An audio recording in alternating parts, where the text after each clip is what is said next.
नमस्कार मित्रों, आज एक साधक का और मैसेज आया है। उसने यक्षिणी साधना वगैरह की थी और उसको अनुभव नहीं हुआ है। तो उस विषय में जब मैंने थोड़ा सा उससे एक दो बातें पूछी तो एक तो सबसे पहले जो उसकी कमी रही थी कि उसने जीव हत्याएँ काफ़ी की हैं। उस व्यक्ति से मैंने पूछा कि आपने आज से पूर्व जीवन में क्या किया है। तो वो बोल रहा था कि मैंने 21 दिन से करीब साधना की है और कम से कम नहीं तो मैंने 21 माला के लगभग मैंने डेली नियम का पालन किया था और मैंने साधना की तो मुझे कोई अनुभव नहीं हुआ। तो मैं आपसे पूछना चाहता हूँ कि मुझे अनुभव क्यों नहीं हुआ। तो मैंने थोड़ा सा उसको मैसेज करके पूछा था कि आज से पूर्व पहले तुमने क्या किया है या फिर कोई भी जीवन में तुमने क्या किया है। तो उसने बताया था उसने काफ़ी जीव हत्याएँ की हैं और थोड़े से ऐसे वैसे भी काम किए हैं थोड़े से। तो उसने यह बताया। तो इस वजह में मैं यही कहना चाहूँगा कि ऐसे व्यक्ति को साधना में सफलता मिलना कोई सहज बात नहीं है, क्योंकि जिस व्यक्ति ने काफ़ी जीव हत्याएँ कर रखी हो, एक तो नॉर्मली होता है कि एक आध जो कभी कभार हो जाता है और जीव हत्याएँ हो जाती हैं और या फिर ऐसे वैसे जो काम होते हैं। तो उस व्यक्ति का यह मुख्य कारण रहा था जो उसने स्वयं ही कबूल किया और वो कह रहा था कि मुझे अपने जीवन में थोड़ी सी मैं काफ़ी परेशान रहता हूँ और मुझे अपने जीवन में उन्नति करनी है। और आप कह रहे थे कि पाप किए हैं मैंने, तो पाप तो हैं ही भैया। तो पाप के विषय में मैं ऐसा कहना चाहूँगा कि सबसे पहले अपने पाप नष्ट कीजिए और आप शिव जी की शरण में जाइए और सबसे पहले आप पाप नष्ट कीजिए अपने। और पाप नष्ट होंगे आपको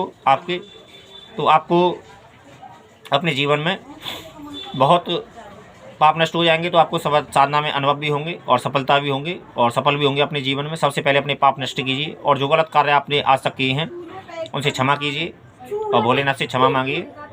और इस जगत में एक बात सदैव याद रखना कि व्यक्ति का कर्म ही व्यक्ति के आड़े आता है और उसी का फल उसको मिलता है। तो मैं यही कहना चाहूँगा उस साधक को कि देखिए, सबसे पहले अपने पाप नष्ट कीजिए और शिव साधना कीजिए आप अपने, और शिव जी की ही प्रार्थना कीजिए और पाठ वगैरह कीजिए। तो सबसे पहले अपने पाप नष्ट कीजिए जिससे कि आपको आने वाले जीवन में सफलता मिले और अनुभव हो। तो उसके लिए सबसे पहले आप अपने पाप नष्ट कीजिए और साधना किसी को भी मत कीजिए अपने जीवन में, क्योंकि किसी भी साधना में आपको सफलता नहीं मिलेगी। और उन कामों से अपने गलती की क्षमा मांगिए शिव जी से और आगे भविष्य में ऐसे कभी काम मत करना, क्योंकि एक बात सदैव याद रखना, इस जगत में जो भी कुछ मिलेगा हमको हमारे कर्मों का परिणाम ही मिलेगा और हम जैसा करते हैं उसका हमें फल वैसा ही मिलता है। तो कुछ लोग ऐसा समझते हैं कि हम कुछ भी कर लेंगे इस जगत में और कोई देखने वाला नहीं है, कोई सुनने वाला नहीं है। तो जो लोग अपने आप को ज़्यादा होशियार समझते हैं तो उन लोगों को ज़्यादा होशियार नहीं समझना चाहिए, क्योंकि प्रकृति एक सिद्धांत से चलती है और प्रकृति तो मैं यही कहूँगा कि सबसे पहले अपने पाप नष्ट कीजिए और तब साधनाओं के क्षेत्र में उतरिए।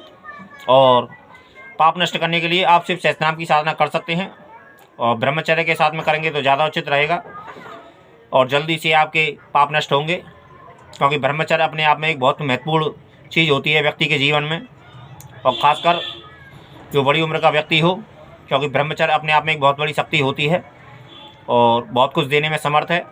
और जब हम नियम से कोई भी चीज़ करते हैं तो मैं यही कहूँगा कि शिव सहस्त्रनाम पाप नष्ट करने के लिए बहुत अच्छी साधना है और आप उन्हीं की साधना करें और शिव जी पे जल वगैरह चढ़ाएं।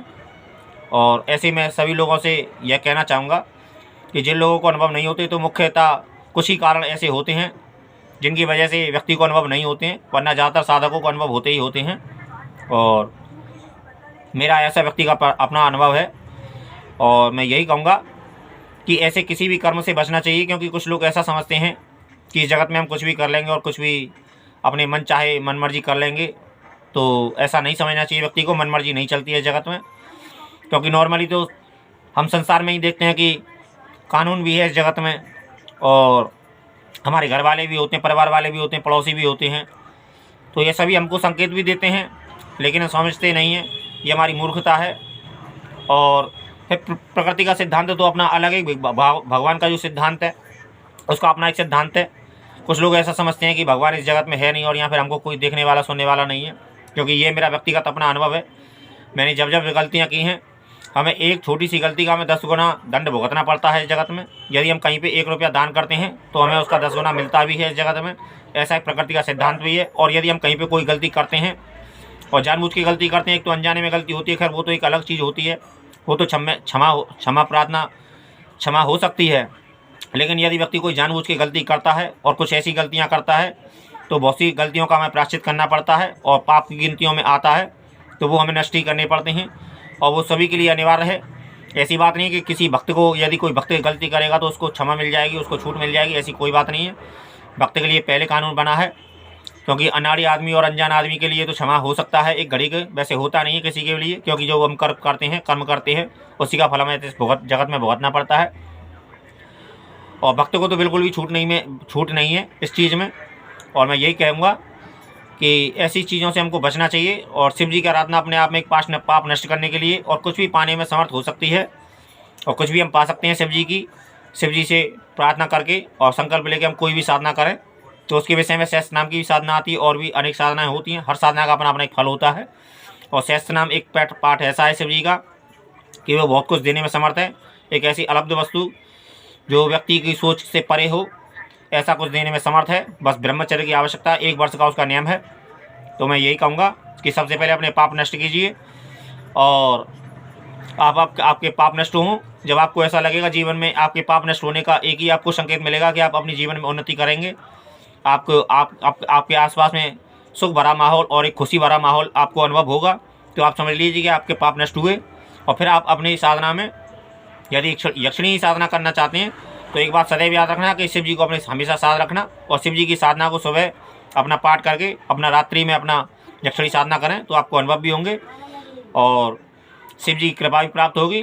तो मैं यही कहूँगा कि शिव जी की साधना कीजिए और सबसे पहले पाप नष्ट कीजिए और तब कोई साधना कीजिए तो आपको अनुभव होंगे। धन्यवाद मित्रों। हर हर महादेव।